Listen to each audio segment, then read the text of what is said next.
ইরানের সাবেক সর্বোচ্চ ধর্মীয় নেতা আয়াতুল্লাহ আলী খামেনির রাষ্ট্রীয় জানাজার অনুষ্ঠানের সময়সূচি ঘোষণা করা হয়েছে। রাষ্ট্রীয় গণমাধ্যমের বরাতে আন্তর্জাতিক বার্তা সংস্থা রয়টার্স এ তথ্য জানিয়েছে। রয়টার্সের প্রতিবেদনে বলা হয়েছে, আগামী 4 জুলাই ইরানের রাজধানী তেহরানে সাবেক সর্বোচ্চ নেতার জানাজার আনুষ্ঠানিকতা শুরু হবে। কয়েকদিন ব্যাপী শোকানুষ্ঠান, ধর্মীয় সমাবেশ এবং রাষ্ট্রীয় শ্রদ্ধা নিবেদন শেষে আগামী 9 জুলাই উত্তর পূর্বাঞ্চলীয় পবিত্র শহর মাশহাদে তাকে দাফন করা হবে। শিয়া মুসলিমদের অন্যতম পবিত্র স্থান ইমাম রেজার মাজার অবস্থিত এই মাশহাদ শহরেই।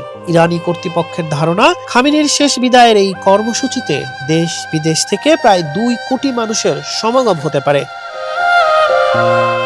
গত 28 ফেব্রুয়ারি যুক্তরাষ্ট্র ইসরায়েলের এক হামলায় আয়াতুল্লাহ আলী খামেনি নিহত হন। 1989 সালে আয়াতুল্লাহ রুহুল্লাহ খোমেনির মৃত্যুর পর ইরানের সর্বোচ্চ নেতার দায়িত্ব গ্রহণ করেছিলেন তিনি।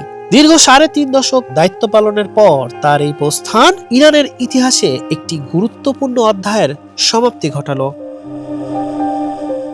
এদিকে খামেনির মৃত্যুর পর মধ্যপ্রাচ্যের চরম উত্তেজনার মধ্যেই ওয়াশিংটন এবং তেহরানের মধ্যে এক যুগান্তকারী কূটনৈতিক অগ্রগতি হচ্ছে। আল জাজিরা জানায়, যুক্তরাষ্ট্র ইরানের মধ্যে বহুল প্রতীক্ষিত ঐতিহাসিক শান্তি চুক্তিটি আগামী 24 ঘন্টার মধ্যে চূড়ান্ত হতে পারে।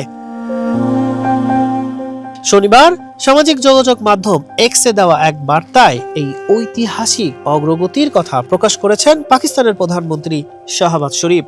হাসান শাহরিয়ার, মানব কণ্ঠ।